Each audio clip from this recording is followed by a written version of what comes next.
carried a bag of Van Davis, and then they walked out of the courtroom after the entire process have ended. Right. So, did any of them speak to us? Come again? Did any of them speak to the media? No. After the court case, they were subsequently engaged by the presiding judge plus the state attorney of what happened, and each of them apologized to themselves. And so they did not speak with the media in today's encounter that ensued at the court. But nonetheless, the court processes went on. When they resumed, counsel for the first responder, Abraham Amalba, pleaded with the court that he wants to amend the answers to the petition that has been filed. So the court granted it because there was no opposition from the Electoral Commission and then from the lawyer for the petitioners. And so the case has been fixed for the 12th, where the court has ordered that they should come with their proposed issues that will guide the entire process. Richard Kojo-Nyarko, thank you very much for joining us with those updates from the Central Region. Now, there was a near clash between police and students at the premises of the Ghana Institute of Journalism as students besieged the campus of the school in protest of a directive from the management asking them to defer their courses for a year. The directive followed the inability of some students to meet the deadline for payment of fees and registration, but the students say the management is being unfair to them and they want the directive revoked. Manuel Kranting is on the campus and he joins us live with more. Manuel, what is the current status? During news desk, things looked a bit chaotic. What's the current state of affairs on campus?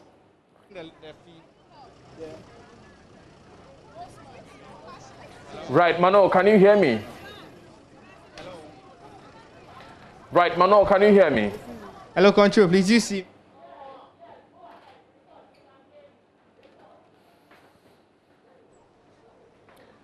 Right, Manuel, if you can hear me, go ahead with your report. Well, the situation is just subsiding here at the Ghana Institute of Journalism, away from the pictures that we showed you earlier in the morning when you came to us. Well, there was a near clash between the students and then the officials from the Ghana Police Service, essentially, preventing them from having access onto their campus. And so just to give you a bit of a background, to the issue itself, well, we've just gathered that the school set a deadline of 8th January for them to pay their fees and register their courses. Well, due to certain circumstances, there was an application for review of that deadline, which was moved to somewhere ending of January. And there was a second review, which brought the deadline to 25th of February. And so there's been two different and successive deadline reviews. But this time around, the management of the school says it is not going to review the deadline again. All the folks who missed the deadline are now supposed to defer their courses. And that is the bone of contention here at the premises. And we've been at it for the past couple of hours with the students agitating and not, agreeing to move away from the campus. Let me speak to this gentleman quickly. What is the concern? There's been two reviews of deadline. What's happening? You see, by convention, if a student pays after the deadline, the student is required to pay a penalty of 200 cedis. You understand? So even if you miss the deadline, you still have an opportunity, to pay a penalty of 200 cedis and get registered onto the portal.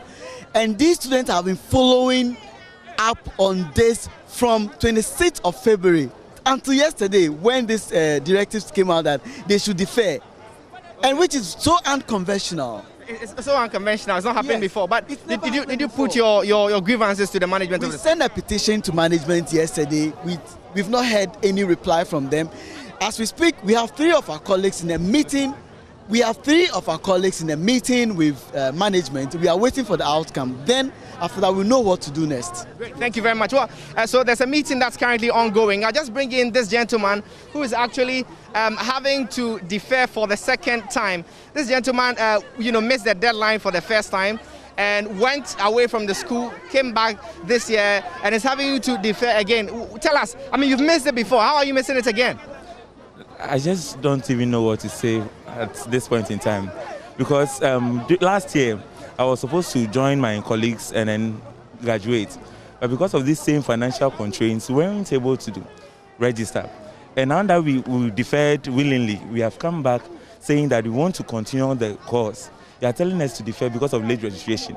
I personally didn't register after the deadline. I had paid my fees, everything intact.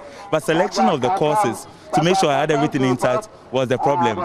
And here, communication is very bad. Sometimes even you have to be going up and down just to hear a positive response from them when you put a petition to them. Please do understand. So financial constraints got you to miss the deadline last year, and you've missed it again because of financial constraints. Yes, please. So what are you going to do now? Right now, I don't know, but I wish they would open a portal for us to register and then continue, because it's very painful. Other than that, our dreams will be shattered. So he's making the point that their dreams may be shattered if this particular directive is allowed to hold. But he's not alone. There are a couple others just like him who missed the deadline years ago and have missed it again, giving you a picture of the sort of financial constraints that some of the students go through to be able to, pay their fees. What's your name? Matilda. Matilda, great. You've missed... What? Metal, great. Talk to me. How did you miss your first deadline? Yeah, it was because of financial problems. We couldn't afford to pay our fees because our parents wasn't able to fend for all of us. And then we go through all these things and all we get is another deferral again. We don't want to defer again. That is why we are here. But there were two successive reviews. You could have taken advantage of that, no? Come again. There were 2 successive reviews in deadlines. You could have taken advantage of those. Well, yeah, we did that. They gave us a deadline. We did it. But then registering was a problem because there was other courses that had to crash. Because we didn't come on time, we weren't able to choose our groups well. And that was something that affected us. Do you get it? So it wasn't our fault that we delayed in our registration. We were able to register like 1 or 2 courses. Then the 3rd, 4th, 5th said we couldn't register. It's not your fault. It wasn't my fault. Well, that's what they are alleging, Daniel, that it's not their fault, but they're having to bear the brunt of the repercussions anyways. And that's the situation here from the Ghana Institute of Journalism. There's a meeting that's currently ongoing between some select leaders of the students and then the management of the school in the other premises of the school, which is at Jowulu. So we are monitoring that meeting also, and we'll bring you updates on what comes out of that meeting. Daniel, if you can hear me, over to you. Thank you very much, Manuel Kranting, for bringing us those updates live from the GIJ campus at Osu. Now, Member of Parliament Education Committee Dr. Clement Apaak is backing the students' call for management to rescind the decision directing those who have failed to meet the deadline for school fees payment to defer their programs. Clearly, the impact of COVID-19 has had implications, for which reason even government is seeking for the support of the citizens. So if the students have paid their fees, and even if they had not paid, and were allowed to register, and have studied, prepared, willing, and have the right frame of mind to write their exams, for the management of the institution to tell them that they should defer, I don't think it is fair. I would say that they should be allowed to write their exams, and even when there are conditions that will mandate the authorities to hold students accountable for non-payment of fees, that can be done. The students are not going to run away. They will write. Some of them are continuing students. Some may be final year students. Even for the final year students, they will certainly come back to take their certificates. You can hold them accountable. But to say that they should not write their exams, I don't think it is fair at all. And I would want to implore management to revise its decision, because this is our future. These are the young men and women who are going to carry the burden of this country on their shoulders. The whole world over, these are normal times. So management ought to exercise some level of magnanimity. Management should be able to reach out halfway, considering what we have all gone through and are yet to recover. We should not be putting extra burden, distress, and pressure on young men and women.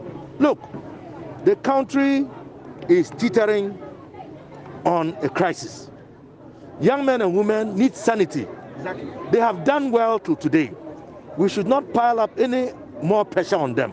Because the consequences of the youth of this country getting disappointed in established institutions is not one that we can bear. Okay. Another thing is that we know that Parliament usually approves the fees and charges of the various institutions, special institutions.